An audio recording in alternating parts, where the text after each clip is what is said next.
सभी भी जोर से बोलेंगे, बोले गिरिराज धन भगवान की। ऐसा जय घोष हुआ, आवाज हुई कि वो आवाज देवराज इंद्र के कानों तक पहुंची। इंद्रदेव पूछने लगे कि ये अल्लाह का काय बहनों ब्रजमंडल में देव काय कि तुम्हारी जो पूजा होती वर्ष में एक बार, वो भी एक वृंदावन में नंद यशोदा के घर में एक कृष्णांग को। अभिमान तो कई तरह के होते हैं, किसी को पैसे का, किसी को शरीर का, परिवार का, लेकिन एक सबसे बड़ा जहर है, वो है एक पद का, कुर्सी का। अरे समझ में? हाँ, अब चुनाव आ जाए कि नहीं तो हमारे ये प्रतिनिधि नेता लोग वहां के गले में हाथ डाल के कहेंगे कि अरे हमारे तुम्हारे पुरखा से एक ही जगह और यूं तो तमाम बातें बनाएंगे। और जब वो नहलों पहुंच जाएंगे चुनके तो फिर आगरा जाओ उनकी कोठी पे। तो बोले कहाँ से आए हो? बोले हम जोलियन से आए हैं। बोले ये जोलियां कहाँ पड़ती हैं? 3 दिन में भूले तो जोलियां गांव कहाँ है? उसकी गलती नहीं है। बताओ, एक तहसील का एक आदमी प्रतिनिधि जब एक काम को भूल जाता है और महाराज इंद्र का तो फिर कहना ही क्या है, बहुत बड़ा राजा देवराज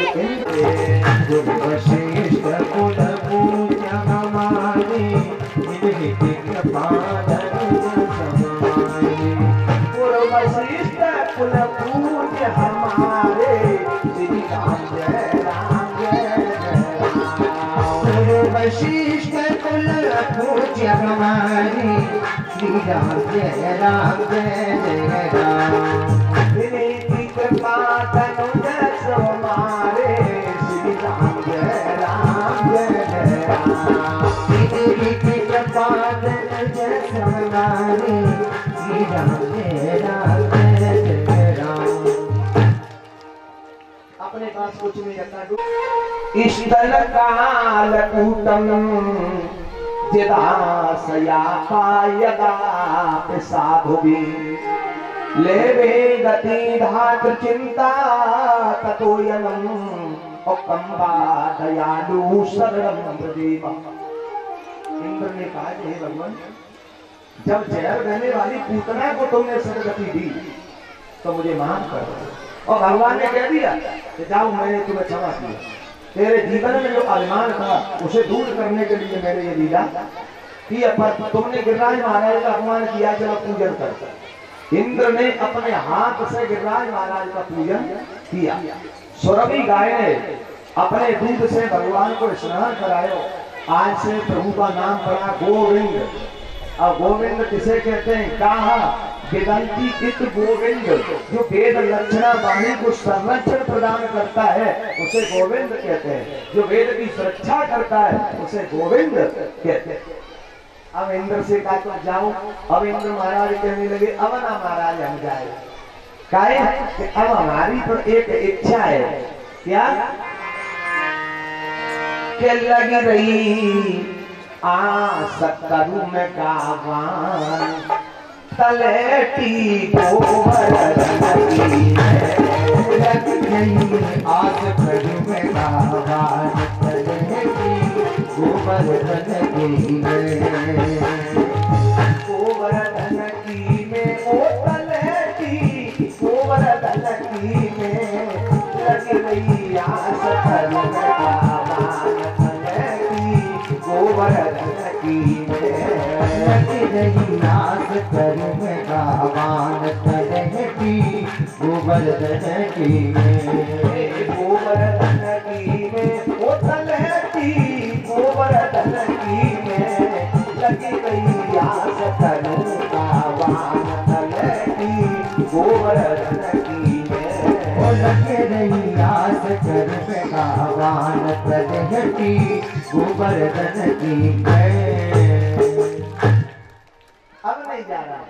भगवान ने कहा, नहीं इंद्र, अब तुम स्वर्ग में जाओ। तुम्हारा भाव स्वर्ग में रहकर भी व्रत के लिए बना रहेगा। क्यों?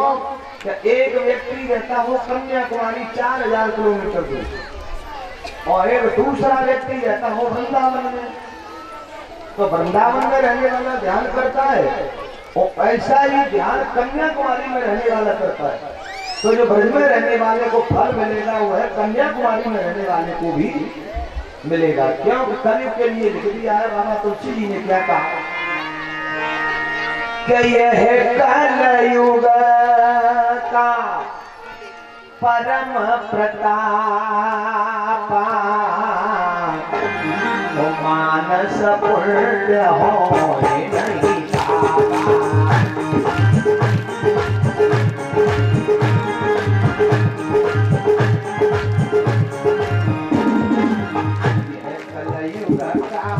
परम प्रताप मानस पुण्य हो नहीं कलयुग का परम प्रताप मानस पुण्य हो नहीं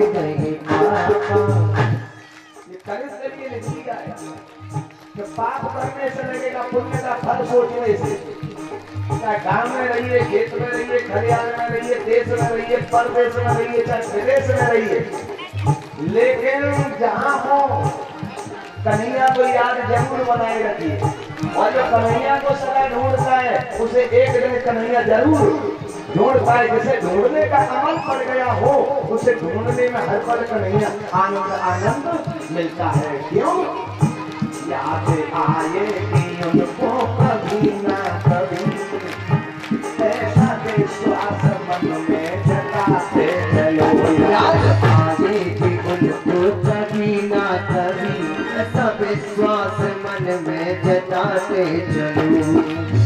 याद आएगी उनको कभी ना कभी, ऐसा विश्वास मन में जगाते चलो। क्यों? कृष्ण दर्शन तो देंगे कभी ना कभी, कृष्ण दर्शन तो देंगे कभी ना कभी, ऐसा विश्वास मन में जताते चलो। याद आएगी उनको कभी ना कभी, ऐसा विश्वास मन में जताते चलो।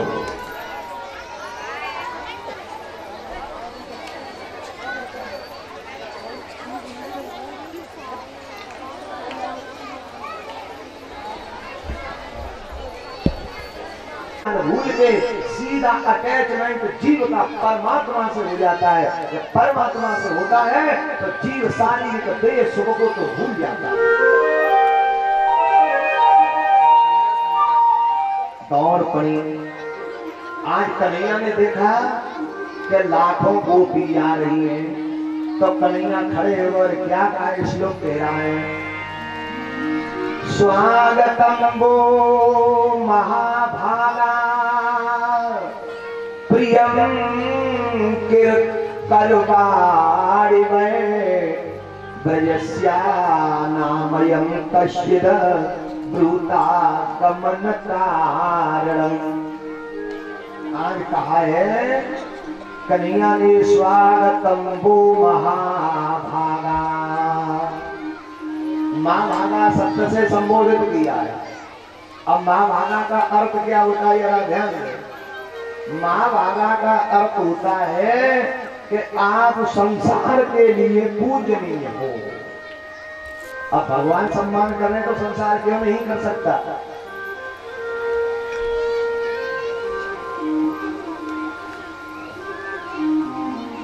स्वागतम वो महाभागा।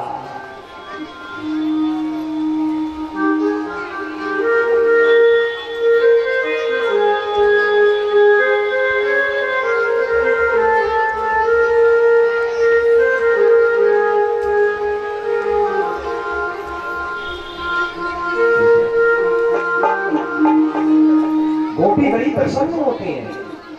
कन्हैया कहते हैं आइए तुम्हारा स्वागत है। लेकिन यहाँ तक कहा है कि स्वागत तब वो मां भागा तब तक तो अच्छा लगा हो, लेकिन तत्काल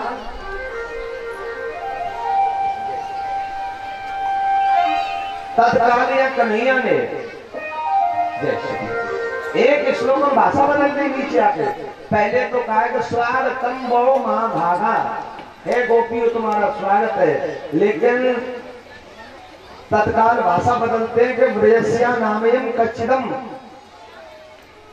ब्रूताकरण कारणम, है गोपियों कांटे भरे जंगल में अंधेरी रात्रि में अपने पति परिवार को छोड़कर अचानक आपका आना कैसे हुआ, क्यों आई हो? अब गोपियों के पास कोई जवाब नहीं है कि बड़ा अजीब आदमी है, पहले आए तो स्वागत कर रहा था और अब पूछने लगा क्यों आई। अरे कन्हैया कहते हैं गोपियों, राजन ऐसा घोर रूपा घोर सत्वा निषेधता, अंधेरी रात कांटे भरे जंगल में अपने पति परिवार को छोड़कर नारी को ऐसा स्वतंत्र होकर के भ्रमण नहीं करना चाहिए, तुम क्यों आई हो? गोपी न बोली तो कन्हैया कहते हम समझ गए क्यों आई है। क्या दृष्टम बलम कुसुमितम राकेश करजितम, आपने पहले वन कभी देखा नहीं होगा तो वन देखने के लिए आई हो, अब तुम अपने घर के लिए लौट जाओ।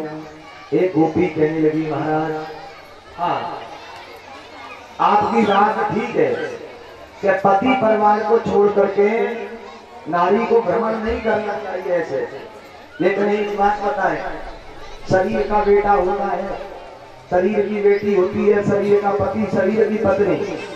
आत्माओं का पति कौन है? आत्माओं का पति तो परमात्मा है, आपके सिवाय हो ही नहीं सकता। हमने तो आपको चुना है, हमारे घर वालों को हमारे शरीर की जरूरत है, तो शरीर तो हमारे घर में ही है, हम तो सूक्ष्म रूप से आपके पास आए। तो यहाँ से सिद्ध होता है कि ये रास लीला 6 महीना चली और 6 महीना के लिए कोई महिला घर से बाहर चली जाए तो घर में झगड़ा कलह होगा कि नहीं होगा? लेकिन भागवत में नहीं लिखा है कि 6 महीना गोपी कृष्ण के साथ नृत्य किया, गोपियों के घर वालों ने कोई असूया भाग किया होगा। क्यों? उन्हें लगा रहा कि हमारी तो पत्नी हमारे घर में ही है, हमारे घर में है। ये तो आत्मा का परमात्मा के साथ रमण, जीव और ईश्वर का शुद्ध मिलन है, ये रास कोई शारीरिक मिलन नहीं हुआ था मेरे भाई बहन। कन्हैया कहते हैं तुम्हारा बहुत विचार अच्छा है, अब मैं तुम्हारे साथ रास विहार करूंगा। तो दो गोपी और बिच बिच माधव, जितनी गोपी उतनी कन्हैया बन गई। प्रत्येक गोपी के गले में हाथ डाल करके कन्हैया नाच रहे हैं। तो नृत्य करते ही करते यहाँ गोपियों को थोड़ा अभिमान आया है, काय को स्वरूप सुंदरता है। हर गोपी ये जान रही है कि मैं ज्यादा रूपवान हूँ, इसलिए कन्हैया मेरे साथ नाच रही है। और अभिमान देखते ही कन्हैया राधा जी को लेकर के अंतर्ध्यान हो गई। अब राधा अभिमान आए कि हमसे ज्यादा प्रेम में लाते कन्हैया मुँह ले आए। राधा रानी बोली गोविंद अब हमसे चला नहीं जाना, क्यों? कि मेरे तो घुटनों में दर्द हो रहे हुए। कन्हैया बोले तुम मेरे कंधा पे बैठ जाओ, आ जा। राधा कंधा पे बैठने के लिए चली, कन्हैया अंतर्ध्यान हो गई। अब इधर तो राधा ढूंढ रही है वन में, उधर से गोपी रोती हुई मिली तो कहती है गोपी राधे हमने तो जाना कि वो हमें छोड़ दो, पर वो तुमको छोड़ के चले गए। अब एक गोपी कह रही है यमुना किनारे कन्हैया की मुरली बज रही है, दौड़ के गई तो कन्हैया कहूँ नहीं मिले।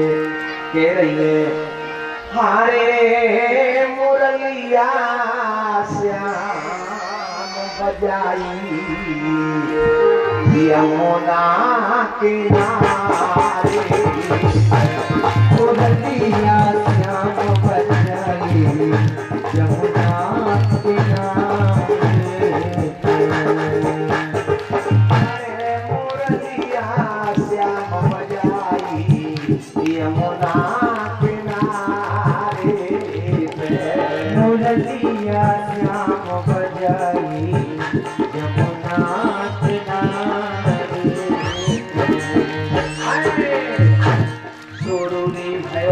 बंसी को बजना देने मेरे जियरा में करना, सुरूरी भयो बंसी को बजना बही मेरे जियरा में करना, जी मेरे जियरा में करना।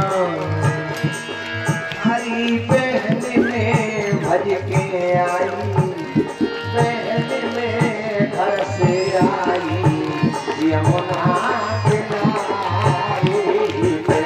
मुरलिया श्याम बजाई यमुना किनारे पे। श्याम की याद सताती है, श्याम की याद सताती है, भवती रही मेरी छाती है, भवती रही मेरी आए पहन मेरे जिगर समाई, सखी मेरे जिगर समाई यमुना किनारे पे। मुरलिया श्याम बजाई यमुना किनारे पे। नैना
महाराज उस समय तो तुम समाधि में थे और किसी की समाधि को तोड़ना पाप है। तो कि हम त्रेता में राम बन के गए तो तेरी ये को नहीं चली। बोले उस समय तुमने एक नारी का व्रत लिया, वो ब्रह्मचारी होते हम वहां नहीं जाते। कभी अब क्या विचार है? बोले विचार मेरा ये है कि दो हाथ मेरे तुम्हारे हो जाए तो ठीक है। भगवान कहते हैं तो ठीक है मैं लड़ूंगा, पर एक बात बता कौन सा युद्ध करोगे, किले वाला या मैदानी? कामदेव बोला महाराज बहुत ही युद्ध लड़े हैं, नई बात तो सुन रहे हैं, किले का युद्ध कौन सा, मैदानी कौन सा, बता देते। तब हम निर्णय नहीं, हमें अच्छा लगे बताएंगे। भगवान कहते हैं कि देखिए जवानी में बिगाड़ दिया और पत्नी को घर में रखा, काम को मारना ये किले का युद्ध। जैसे कर्दम ऋषि का विवाह देवमूर्ति के साथ हुआ और 40 वर्ष पत्नी घर में रही और 40 वर्ष बाद एक दिन कर्दम ऋषि ने अपनी पत्नी से पूछा कि तुम्हारा परिचय क्या है। 40 वर्ष पत्नी घर में रही साहब और 40 वर्ष बाद पूछा तुम्हारा परिचय क्या, ये किले का युद्ध था। और मैदानी बोले मैदानी ये है कि ये लाखों गोपी हम इनके गले में हाथ डाल के शरद पूर्णिमा की रात्रि में हम नृत्य करेंगे, हमारी तुम्हारी लड़ाई ये मैदानी युद्ध है। कामदेव को हंसी आ गई। भगवान बोले क्यों हंस रहे हो? बोले क्यों हंस रहे महाराज, हम तो ये जाएंगे कि लोग शरीर ही से कमजोर भरे, पर आज पता चलिए कि बुद्धि के कमजोर है। क्यों? क्या त्रिभुवन सुंदर आंख और त्रिभुवन सुंदर गोपी और कामदेव से लड़ाई लड़ोगे 1 मिनट में परास्त कर दूं? भगवान कहते हैं आ जाओ, न्योता है तुम्हारा। कामदेव ने चंद्रमा से कहा 16 कला 27 नक्षत्रों से तुम्हें मेरा साथ देना है, उसमें से युद्ध हो। भव्य पांडाल बनाई लाखों लोगों की व्यवस्था। आज गोपी पीले रंग का लहंगा फरिया ओढ़ के श्रृंगार करके उस पांडाल में आ गए। कन्हैया जाग गए, रात्रि का समय, मोर पंख का मुकुट, दामन में मुरली को छुपाया, कन्या के पुष्प वैजयंती की माला और कन्हैया चले। इधर कैलाश पर्वत में मैया पार्वती तैयार हो रही है। भोले बाबा पूछ रहे देवी कहाँ जा रही है? बोले मैं वृंदावन जा रही हूँ। काहे के लिए? रास देखने। बोले अकेली? हम भी तो चलाएंगे। बोले तुम नहीं जाओगे? बोले नाथ काहे? तुम तो हमें नहीं लेंगे। बोले कब? ये दर्शन करके गोकुल गए, हमने कही हमें ले चलो तो तुमने खाके गई क्या? एक निरंजन दो सुखी और 3 दिन में खटखट जा रही थी। अब तुम्हारी खटखट है रही तो फिर मैं तुम्हें कैसे ले जाऊंगा? शंकर जी बोले मेरी तो बहुत इच्छा हो रही है, भगवान रास दिखा दो। पार्वती जी बोली एक समस्या है, क्या मेरे पांडाल बनी है उसका एक ही दरवाजा है निकलने का, जाने आने जाने का, उसका बोर्ड लगाएगा पुरुषों का जाना निषेध। सिवाय कृष्ण के दूसरा आदमी नहीं है। अब क्यों नहीं है? आत्मा का परमात्मा से मिलन का तो आत्मा होती है तो होता है, बता ना भाई। क्या कहते हैं? ना आत्मा जन्म लेती है ना आत्मा मरती है, ऐसे तो कहते हैं। कईयों कहते हैं ना आत्मा कभी जन्म लेता है ना आत्मा कभी मरता है, ऐसे तो नहीं कहते। तो आत्मा स्त्रीलिंग में भेद में आती है, तो आप नहीं जा सकते वो